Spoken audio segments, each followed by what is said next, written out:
Clasificación B, bajo supervisión de un adulto.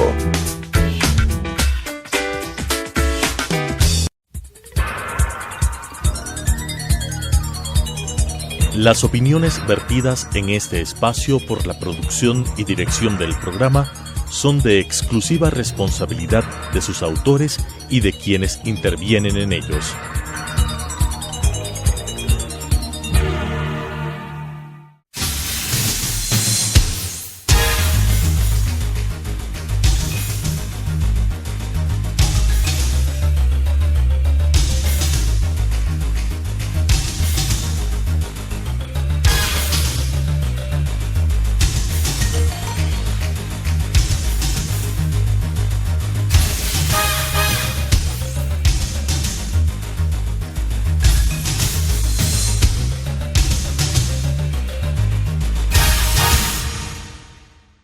Muy buenas noches, bienvenidos a Debate Jurídico, programa del Colegio de Abogados de Pichincha. Una semana más que el Colegio de Abogados pone a consideración de los televidentes y de nuestros agremiados temas de mucha trascendencia e importancia, no solo para los abogados, sino para la ciudadanía de manera general.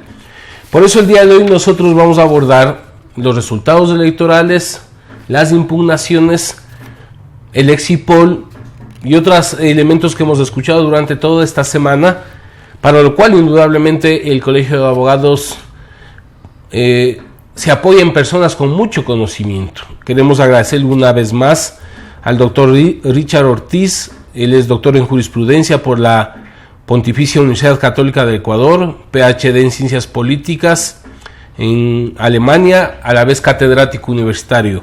Gracias, Richard, por haber aceptado nuestra invitación. Nosotros quisiéramos, Richard, un poco, para empezar a ver estos elementos que se dieron esta semana, ¿qué importancia tiene el tema de las elecciones para el convivir democrático de un país? Agradezco al Colegio de Abogados por esta invitación. Saludo también a toda la audiencia. Y las democracias modernas tienen como mecanismo de legitimación las elecciones. Pero para que éstas sean calificadas de democráticas, tienen que cumplir unos requisitos básicos, que son la libre competencia en igualdad de oportunidades de las diferentes organizaciones políticas, y también que el proceso electoral se lleve con transparencia, con neutralidad y con certeza.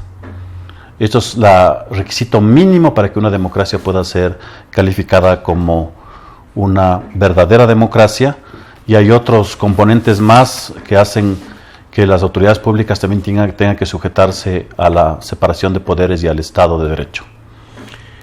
Entendemos, Richard, que democracia es solamente el ir a votar, o cuál es la responsabilidad que tenemos los ecuatorianos justamente para afianzar esos procesos democráticos. El papel de la ciudadanía de ir a votar es una de las formas de participación política de las más importantes. No se reduce la participación ciudadana solamente a ir a votar. Hay otras formas de participación, como participar en consultas populares, participar en partidos políticos, participar en asociaciones, en reuniones, contribuir a la formación de la opinión pública.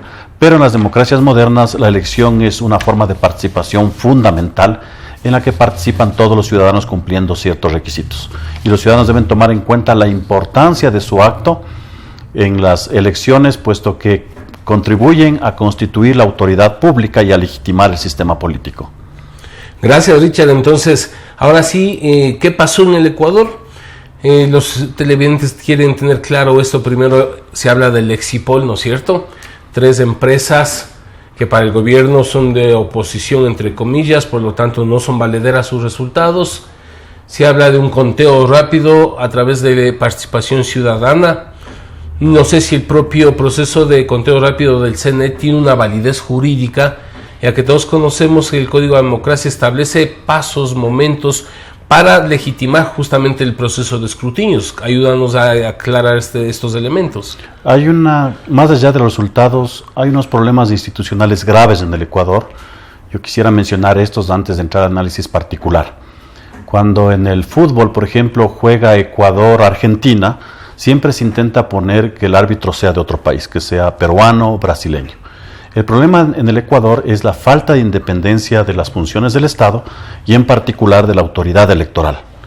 Creo que es muy difícil ganar certeza en los procesos electorales si tenemos una autoridad electoral que se encuentre identificada con uno de los grupos políticos. En cuanto a los exit poll, esos procesos fueron normados por el Consejo Nacional Electoral, son solamente lo que son resultados estadísticos más o menos aproximados. El CNE puso una serie de condiciones técnicas que fueron cumplidos por todos estos de exit poll. Siempre tienen un margen de error que puede ser mayor o menor, pero cabe resaltar que el Consejo Nacional Electoral puso los estándares técnicos y revisó los estándares técnicos de todos los de exit poll. Es decir, disculpa, por ejemplo, en caso de Sedatos, ¿es una empresa autorizada por el Consejo Nacional Electoral? Fue autorizada. Todos los que podían hacer exit poll tenían que ser previamente autorizados por el CNE. Sacan previamente una autorización, ¿verdad? Previamente sacan una resolución poniendo quiénes pueden hacer exit poll y qué requisitos deben cumplir, y el CNE sacó una resolución adicional imponiendo de que los resultados electorales deben ser entregados previamente al CNE antes de ser publicados. Es decir, todo el proceso fue regulado, controlado por el mismo Consejo Nacional Electoral. Pero y entonces en este caso de Sedatos, lo que escuchamos, inclusive ha sido allanada sus oficinas, va a ser enjuiciado, o mejor dicho, ha sido presentada ya una denuncia en la Fiscalía, cuando es el Consejo Nacional el que establece las reglas de juego. Entonces, como tú dices, entregaba inclusive antes los resultados, y ahora resulta entonces de que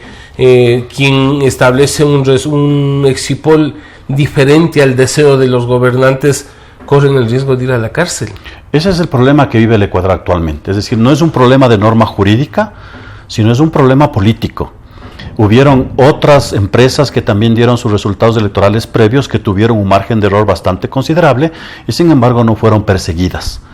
Creo que en un país en que nuestra Constitución reconoce ciertas garantías judiciales, reconoce el Estado de Derecho, si no hay independencia de las autoridades, no hay independencia de la Fiscalía, no hay independencia de los jueces, no hay independencia de la autoridad electoral, es muy difícil evitar esta clase de arbitrariedades. Porque podríamos entonces, si hablamos de que han hecho mal el exit poll, yo no estoy de acuerdo, pero comprobado podemos señalar de que una empresa, sin dar nombres, en la primera vuelta se equivocó, que dijo que ganaba en primera vuelta el candidato del gobierno. Entonces ellos también deberían ser enjuiciados por dar una información que no correspondió a la realidad en que vive el país luego.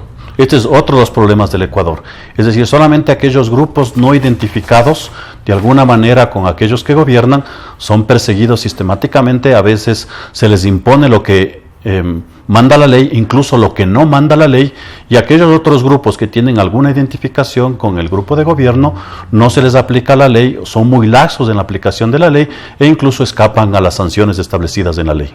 Pero por supuesto, entonces, no solamente se necesita ser grupo afín al gobierno determinado, sino que al ser un grupo que tiene esta relación, este nexo con el gobierno actual, miembros del Consejo Nacional, también crean normas y reglamentos precisamente para acomodarle a esta situación. Yo te preguntaba, por ejemplo, ¿es correcto el anuncio a las 8 de la noche de los resultados del Consejo Nacional Electoral? ¿O qué dice el Código de Democracia respecto a quiénes son los autorizados para dar resultados oficiales? Si son las juntas provinciales electorales, que se instalan a una hora determinada, o hay un reglamento para que de la noche a mañana, 8 de la noche, ya se sepan los resultados oficiales e irreversibles. Las reglas electorales de un Estado democrático son muy fundamentales. El ciudadano debe tomar conciencia de que las reglas electorales legitiman el acceso al poder, legitiman el sistema político y por lo tanto no son reglas superfluas. Aquí hay que señalar que para los expertos que estudian estos procesos electorales, lo denominado fraude puede realizarse antes de la elección, durante y después. Antes nosotros podemos ver, y eso es indiscutible, que el mismo Estado intervino en la campaña electoral. Hubo un desequilibrio en la igualdad de oportunidades, tanto del partido de gobierno como el de la oposición. Se utilizó infraestructura del Estado, recursos del Estado, se le prometió a la gente casas, se le prometió otras prebendas, lo que está expresamente prohibido en la Constitución y en la ley. Es decir, hay una serie de normas no solamente ilegales, sino inconstitucionales durante el proceso electoral. La falta de transparencia en la transmisión de los en la transmisión de los resultados, la falta de un reglamento claro sobre los escrutinios, la falta de que la oposición pueda tener una copia legible de todas las actas electorales después del escrutinio y después de la elección también ya en la determinación de los resultados electorales concretos. Hablando de uso de los recursos que te escucho, Richard, ¿y la Contraloría? ¿No es la Contraloría la institución pública llamada a velar precisamente por el uso de los bienes públicos? ¿O también me callo porque ya tengo 5 años más? El problema es en el Ecuador y es algo gravísimo y creo que en esto debe contribuir también el Colegio de Abogados. Vivimos en un país en que no hay Estado de Derecho. Es decir, no hay seguridad jurídica. Y la seguridad jurídica no se mide si hay unos 10.000 casos que los 8 se resuelvan. Se mide sobre todo en aquellos casos problemáticos en que un ciudadano se enfrenta al Estado. Y si un ciudadano tiene un problema relevante contra el Estado, tiene muy pocas oportunidades de ganar. Y por lo tanto, aquellos candidatos o aquellos grupos políticos de la oposición que sienten que la autoridad electoral no ha manejado bien el proceso, con legítimo derecho tienen de impugnar. Pero si impugnan ante el mismo CNE, no tienen oportunidad de tener una solución adecuada, puesto que el CNE tiene una clara identificación política. El siguiente camino es el TCE, y también los 5 jueces del Tribunal Contencioso Electoral son claramente identificados con el gobierno. Le queda en último caso la Corte Constitucional para que proteja los derechos de participación política, pero asimismo los 9 miembros de la Corte Constitucional tienen una clara identificación política. Es decir, un ciudadano, en términos normales, si tiene que reclamarle algo al Estado, de lo que tiene derecho, es muy difícil que consiga una decisión justa, independiente e imparcial. Partiendo de lo que tú nos dices, que no lo dices tú, que es una realidad que vivimos todos los ecuatorianos, instituciones públicas que han concentrado un hiperpresidencialismo, y entonces entonces ¿de qué estamos hablando si no tengo dónde impugnar, no tengo dónde presentar un recurso de queja? Es decir, ¿qué nos queda a los ecuatorianos? En un estado así, los ecuatorianos tienen que luchar por recuperar la democracia. Es muy difícil en un Estado en que controla todas las funciones del Estado encontrar espacios para libertad a los ciudadanos. La opinión pública, la organización de los ciudadanos, las protestas pacíficas, el derecho a la resistencia, es lo único que le queda a este momento al ciudadano para poder reclamar sus derechos. Todas las instancias institucionales lamentablemente están copadas por el poder y por un solo poder de una sola tendencia política. Y si es así, Richard, entonces topemos un tema que se viene estableciendo, el tema del fraude informático. Acláranos un poco esto. La oposición habla que hubo un fraude, que se había dado el apagón informático y que luego en ese momento del apagón se cambió la tendencia de votación. Frente a eso sale el presidente Correa, que no es autoridad electoral, que hay que aclararlo, y señala que más bien hubo un hackeo a la página del CNE. Es decir, si los dos sectores plantean lo mismo, significa de que es factible alterar los elementos informáticos, porque el uno está aceptando, el uno acusa de que se cambiaron en un apagón, el otro habla de un hackeo. ¿Qué seguridad tienen estos sistemas informáticos? Hay varios problemas realmente. Primero, esa confusión de funciones. Escuchando al representante del Ejecutivo que hable sobre temas electorales, es decir, temas que le corresponden a la autoridad electoral. La autoridad electoral debería pronunciarse con mucho cuidado sobre sus opiniones, porque él tiene que resolver a una serie de recursos administrativos y luego los jueces electorales. Yo creo que aquí es muy difícil. Yo creo que el problema básico está en que la autoridad electoral no tiene la confianza ni de los sujetos políticos ni de la ciudadanía. Es decir, es muy difícil determinar qué es lo que realmente pasó esa noche y si el resultado electoral es el que realmente conocen los ciudadanos. Bueno, vamos a seguir discutiendo el tema de la noche de hoy, luego de un corte comercial.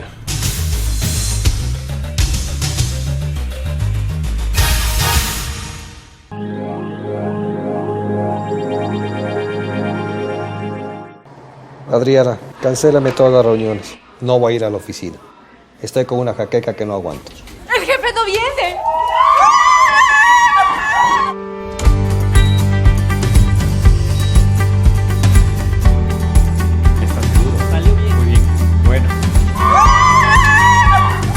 Cuanto antes vayas a Ecuasanitas, más rápido te curas.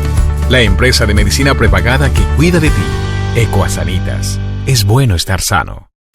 La Asociación Escuela de Derecho de la Universidad Central y el Colegio de Abogados de Pichincha, con el aval académico de la Universidad Internacional del Ecuador, invitan al primer Congreso Centralino de Derecho Penal a realizarse en Quito del 17 al 21 de abril con los catedráticos españoles Diego Manuel Luzón Peña, Miguel Díaz García, Miguel Ángel Núñez Paz, José Luis González Cusac, Miguel Abel Souto, Javier Gustavo Fernández Teruelo, el catedrático alemán Dr. Karl-Heinz Gossel y los penalistas ecuatorianos Ramiro García Falconi y Álvaro Román Márquez. En el Paraninfo Che Guevara de la Universidad Central. Inscripción, Tesorería del Colegio de Abogados de Pichincha en la 6 de diciembre y Piedrahíta, o llamar al teléfono 256-7619, extensión 112.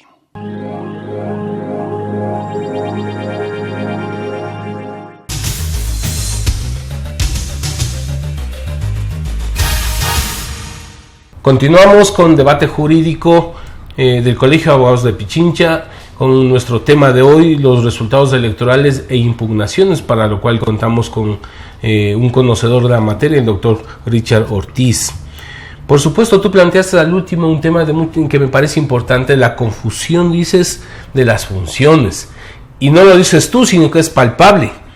No hay confianza en el CNE porque ¿qué resulta? Cuando están pidiendo que se abran las urnas, de que se recontee, el CNE no dice nada mientras no sale un funcionario, un ministro del gobierno a decir que ellos como Alianza País están de acuerdo que se abran un número de actas, e inmediatamente el CNE dice que se abrirán esas actas. Sí, estamos hablando de una dependencia del CNE hacia un partido político. Hay un problema gravísimo en el Ecuador. Yo soy profesor de Derecho Constitucional y mis estudiantes siempre me preguntan esa diferencia que hay entre norma y realidad. Y lo que está sucediendo en este momento en el país ya no es un problema estrictamente jurídico, porque las normas, aunque tienen algunas deficiencias, son completamente claras sobre los principios que inspiran a la función electoral, que es la independencia, la neutralidad y la certeza. Si vemos que la autoridad electoral toma decisiones bajo criterios políticos o influenciado solamente por una tendencia política, realmente deja de cumplir su función básica para la que fue creada. La Constitución del 2008 crea una nueva función del Estado, que es la función electoral, con un único objetivo, de preservar la voluntad soberana del elector. Es decir, este momento, por lo menos 50% de la población no está segura si su voto fue contado como él expresó su voluntad. Y entonces estamos hablando de otras cosas que se me vienen en este momento a la mente. Tú decías, la Constitución del 2008 creó este quinto poder, que era el Consejo de Participación, supuestamente para acabar con la partidocracia, que se repartían los cargos. Yo creo que la esencia de la Constitución estaba bien, que exista una forma de participación ciudadana en elegir las autoridades. La pregunta es, ¿qué faltó? ¿Un reglamento? ¿Una ley? ¿Qué faltó para que precisamente no caiga todo ese proceso en manos de un solo partido? Yo creo que ahí hay un pensamiento ingenuo. Creer que se puede despolitizar a poderes públicos. Y creo que el proceso de elección a través de méritos, supuestamente, realmente ha sido completamente desnaturalizado.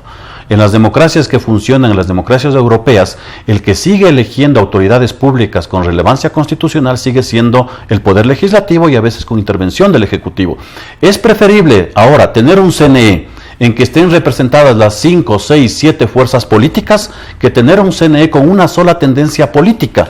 Y ese es un problema ya de origen.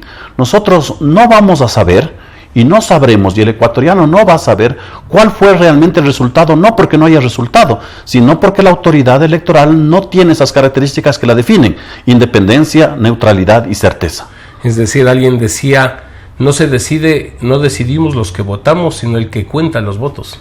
Eso es una muy buena expresión que resume básicamente que si las autoridades públicas no cumplen su papel fundamental de preservar la pureza del sufragio, realmente el ciudadano no está protegido sobre su derecho a expresar su voto. Vamos a una cuestión práctica que me llamó la atención. En este proceso electoral desaparecieron las juntas intermedias, que era un mecanismo, una forma inclusive donde las organizaciones políticas podían ver que cada junta intermedia escaneaba, iban sus resultados, pero ahora desaparecieron las juntas intermedias. ¿Cómo así? Hubo una reforma en el 2012 que le facultó al Consejo Nacional Electoral a usar o no usar, es una potestad del CNE, no es obligatorio hacer juntas intermedias. Cuando uno discute sobre estos temas siempre intenta buscar razones jurídicas, pero lo que estamos viendo es que son más bien decisiones políticas que empañan el uso de la norma. En las elecciones pasadas se criticó las juntas intermedias porque decían que podía ser una instancia para manipular los resultados electorales. Ahora se dice que se debieron haber sido utilizadas, pero realmente la ley manda que esas son potestad del CNE. Los problemas están más bien en el escrutinio, que tiene 3 fases, tanto en las juntas receptoras del voto como en las juntas electorales provinciales y luego el escrutinio nacional que lo realiza el Consejo Nacional Electoral. En estas 3 instancias, ¿qué recursos tenemos o tienen las organizaciones participantes para hacer prevalecer sus derechos? Porque escuchaba de que ya pasaron las juntas receptoras del voto, las juntas provinciales electorales y ahora ya está instancias del CNE. ¿Qué recursos le queda a la organización perdedora para poder llegar? Tomando en cuenta, como tú ya lo señalaste hace un momento, que van al Tribunal Contencioso Electoral, que sabemos lo que significa. Sí, cuando yo explico qué es el derecho electoral, lo explico que es un conjunto de garantías para proteger la expresión de la voluntad soberana. Entonces, si nosotros leemos la parte del día del sufragio que hacen las juntas receptoras del voto, las juntas electorales y el mismo CNE, hay una serie de pasos y mecanismos que tienen una razón de ser, ¿no? Empezando por el conteo público de votos, la elaboración de 3 actas, luego el escrutinio a nivel de las juntas provinciales electorales y finalmente la que realiza el CNE.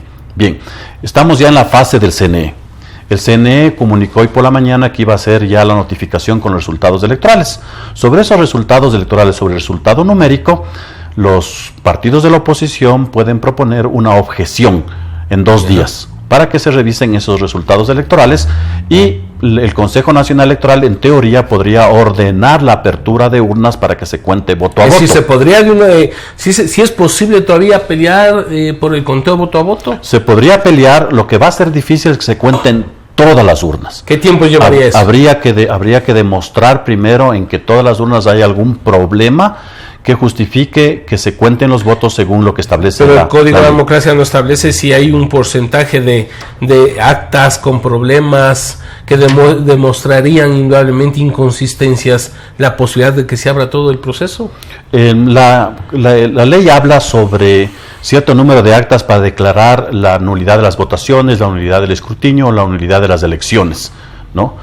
En ese caso, cuando son el 30%, realmente ya es muy significativo, podría ordenarse no solamente abrir las urnas, sino incluso una nueva elección. Que creemos que va a ser bastante difícil. Sí, va a ser muy complicado. Yo creo que a pesar de que las instancias formalmente acepten los recursos, lo más seguro es que esos recursos sean rechazados y que el resultado que conoce la ciudadanía no sea modificado. Ayúdanos por favor, la función del Tribunal Contencioso Electoral, que la gente quiere saber qué horas actúa el Tribunal Contencioso, si dice esta boca es mía, pues. Eso es importantísimo porque, como decía nuestra Constitución, crea un nuevo sistema de justicia electoral. ¿Qué es la justicia electoral? Porque a veces los ciudadanos no dan la importancia que debería tener esta función. Esta función, con todo su aparataje, con todo el personal que trabaja ahí, tiene una sola misión: preservar la pureza del voto. Y la Constitución del 2008 separó lo que antes hacía el Tribunal Supremo Electoral, separó la función administrativa, que es la de organizar las elecciones, de la función jurisdiccional, que es la de administrar justicia electoral. La función básica del TCE es controlar que los actos del CNE se apeguen a la legalidad.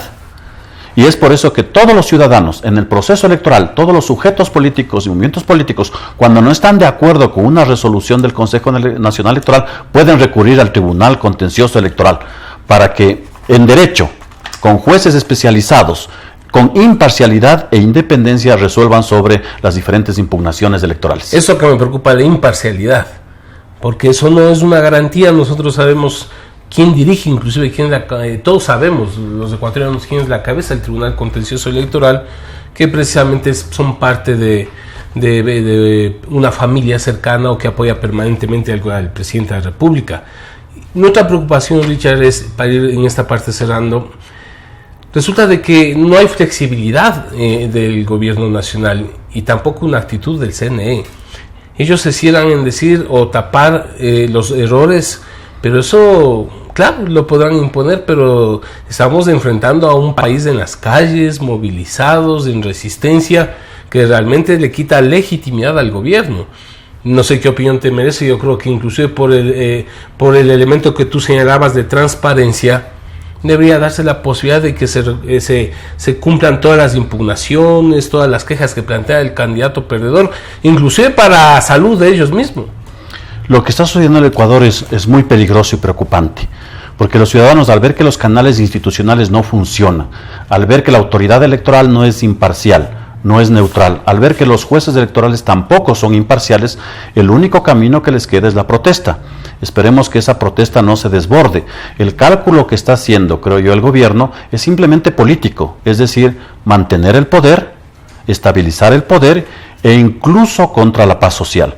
Yo creo que los del gobierno sí deberían pensar, el partido en el gobierno, pensar sobre aquellas consecuencias que podría tener sobre la paz social, cómo se está manejando el proceso electoral y las impugnaciones sobre el proceso electoral. Claro, porque no se resuelve nada con represión a las movilizaciones, o inclusive hay anuncios o amenazas del propio gobierno nacional de que nosotros, si hay que movilizar, también movilizaríamos. Entonces aquí lo que se quiere es una confrontación del pueblo contra el pueblo, un poco aferrándonos a que ya ganamos y punto. Yo creo que, como tú te señalaba hace un momento, no sé qué te parece, se debería dar paso a todos los recursos que la gente está, para que el pueblo vea de que estos son los resultados, pero fruto de un proceso, si así fuese el caso, transparentes. Eso ha dicho la oposición, que si después de un proceso transparente se recuentan los votos y es confirmada la victoria del candidato de gobierno, ellos serán los primeros en reconocer el resultado. El problema es, y creo yo que esa situación no va a cambiar a pesar de todos los peligros, de que el gobierno no va a dejar espacio ni va a permitir que esos diferentes recursos electorales prosperen. Te queremos agradecer, Richard. Realmente ha sido una conversación muy importante para que todos podamos tener los elementos. Ustedes deben juzgarlo. Nosotros, como Colegio de Abogados de Pichincha, ponemos a consideración esta entrevista para que cada uno de ustedes hagan el análisis necesario. Esto ha sido Debate Jurídico del Colegio de Abogados de Pichincha. Buenas noches. Las opiniones vertidas en este espacio por la producción y dirección del programa son de exclusiva responsabilidad de sus autores y de quienes intervienen en ellos.